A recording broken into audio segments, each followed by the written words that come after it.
Spark My Muse. I'm your host, Lisa Colón Delay, and Christine Valters Paintner is a return guest, and her work has been really, I think you could say, monumental. It's that she's written so many books, 20 books, I think it is. Is that right, Christine? Something like that? Yeah, we're getting above the 20 mark. Above? So yeah. And I can think off the top of my head, I can think of 5 that have really just been profound movers for me in spiritual formation and kind of unlocking things for me in those types of ways. And now I wanted to speak to you about your book called Journey to Joy, a fairy tale for thresholds and transitions, which is just such a different type of book than I recall you doing, unless I haven't been paying close attention, and so beautifully illustrated too. And I'm not sure if I'm going to say her name right, Dominique Serafontine. Yeah, I think that's how you say it. Yes. And it's a tongue twister. It's such a tongue twister, but it's so beautifully done. And it's kind of in this different imaginative category, but it's really for people in midlife. And the dedication, this sucks everybody in, who would be reading it. I think the dedication says, to everyone who longs to reclaim their full inheritance of joy and who believes in the magic of stories to transform hearts. So maybe you can set the scene a little bit about what you're up to with this book. Yeah, well, interestingly, it came very much out of personal experience. I was going through a hard time in my life, particularly because of chronic illness. And when I started menopause, it made my autoimmune illness much more difficult and challenging. And I normally love winter, and I live in Ireland, so it's very dark in the winter, but a couple of winters ago it was like really hard. And one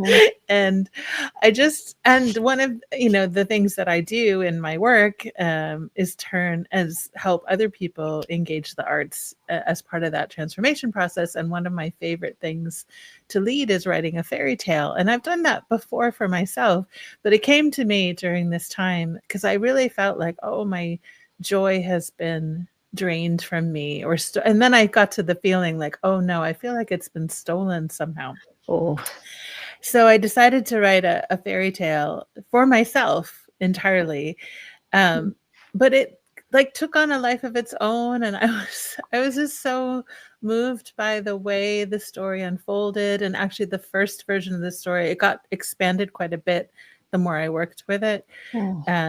But yeah, I was really pleased with just how the different parts unfolded. And I started to tell the story to some friends, and they would always be like in tears when I was telling them. It was really sweet and moving. So I thought, oh, well, I could work, with an artist and illustrate this. It would just be, it sounds like such a joyful thing. And writing the story itself brought my joy back, so, and then the whole process of illustrating it and designing it. And it's the first time I've ever done a fairy tale, and the first time I've published, and the first time I've ever done self-publishing. So that's all been like a learning curve and a whole new thing. And yeah, the books that are illustrated, you really have to find a good fit to find someone that will take what you're imagining and really do it beautifully. I think this is so well done. It's a great match, and it's just so beautiful. And it's, I'm doing this with audio, and there's going to be some people who are going to watch video. I don't have a picture to show, so it's going to be tantalizing. People are going to have to make sure I could show a picture. Yeah, that would be great. This is the cover. So, but if you want to see, I am inside photo. Taste. Yeah, let me find one that kind of might show up well. I don't know if this will come up well, but yeah. Oh, the fox. And I love foxes so much.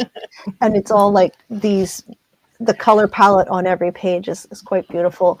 There's a portion that says, Sophia, a village scribe, her writing helped them slow down and see things more clearly. Writing helped her to hold the grief and the joy of life together. And it's written very beautifully like that. Then there's the bridge to beyond. There's all these parts that I think as people read them, they'll see themselves in Sophia, and they'll see her life unfolding and her journey unfolding, and they'll see bits and pieces of their life and their grief and their joys all intermingled with hers. And she encounters a cursed dragon, forced to guard a cave where Joy was stolen and kept. There's all these analogies and meaningful things, and I'm sure what they might mean to you as you wrote them, maybe they'll take on a different life for each person who winds up reading them. Yeah, I imagine, because she goes through these 4 initiations that are connected to the seasons and the elements, and which is a really important part of my own spirituality. And and just each of the initiations were things that I had actually experienced in meditations myself. And I basically most mornings I take a bath. Because I wake up often like quite achy and sore, and taking a bath is like such a beautiful way for me to start the day. And oftentimes it's my prayer time. And so I would go in to take this bath and have this like whole meditation journey. I kind of didn't set out to start doing that, but that's kind of what happened when the story unfolded. And I'd start to go on these little journeys with Sophia, and then anyway, all of the initiations were things that just kind of emerged in that very liminal space. Yeah, just before I hit record, I was talking about how literature lets truth seep into us differently through the back door, through the windows or the cracks, and things can open up in us that someone maybe directly telling us could never do, or we couldn't even do to ourselves if we look in the mirror or whatever to understand some deep part within us. It won't get through to us in the way story can. And this is written in a way that kind of circumvents all of our natural defenses, in really, really clever and beautiful ways. And there's this one part I wanted to read that she wrote: "A blessing full of love to let the dragon know she could see his true heart." Sophie began with, "I see you, dragon, so full of beauty, you wondrous creation," and continued to evoke the words aloud until the spell came undone, like the unraveling of 100 knots. The chain dissolved into dust before them. With tears in his eyes, the dragon blinked slowly in disbelief. No one had ever uttered words of love to him before. And I don't know, maybe you could just expand on that, or in whatever way makes sense. Yeah, well, a lot of my work is grounded in Jungian psychology and archetypes. And, I very much believe that, the things that come to us that often frighten us aren't always really scary things. They're actually things that are here to help us in some way, the kind of idea of shadow work. And so it felt really important when I was writing this story. I wanted there to be a dragon to give it that fairy tale quality, but I really wanted the dragon to be a good dragon, and for there to be a friendship with Sophia, and the dragon to become an ally and helping her along in her journey. So when I think of this, there's actually a quote from the poet Rainer Maria Rilke, where he talks about, like maybe all the things that we think are dragons are really, just the like places of love within us that are kind of seeking home. It's not exactly what he says, but that's the kind of idea that he gives. And I think it's so wise, to look at those parts of ourselves that might feel a little bit frightening. And it's the frightening parts within ourselves seem monstrous, and maybe even what bothers us in other people reminds us of those same parts in ourselves. They're unfamiliar, and maybe they're obscured, and but they're so common within all of us that we're looking at someone else and we're seeing ourselves, and there's no real getting around that. There's this part where you talk about a lake of reflections, and I was wondering if you feel comfortable sharing that in whatever way you'd like. What does that mean for you in a deeper sense? Well, I think people who are familiar with internal family systems will recognize the influence that had. But of course, it's also rooted in the whole Jungian idea of these inner parts of ourselves.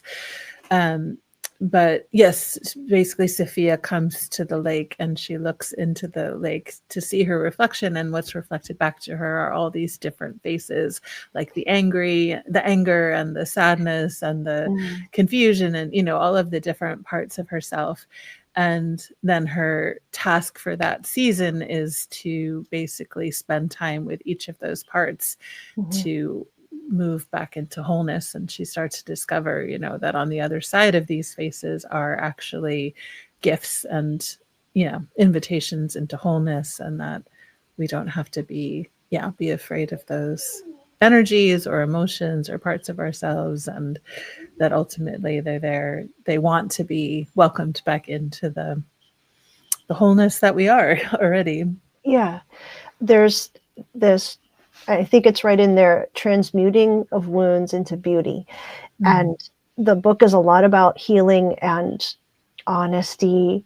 And one of the things I love is the cave of the ancestors. Mm-hmm. And one of the things I've noticed that, and I know you're in Ireland, but in the United States and in many places in modern civilization, if you will, everything is very new, and we don't think about the ancestors. We don't think about the people, our forebears, or people who've gone before us, who've already experienced quite a lot of pain Right. and trouble and suffering and different sorts of agonies. And there are other indigenous cultures that rely heavily on the ancestors. And so this was kind of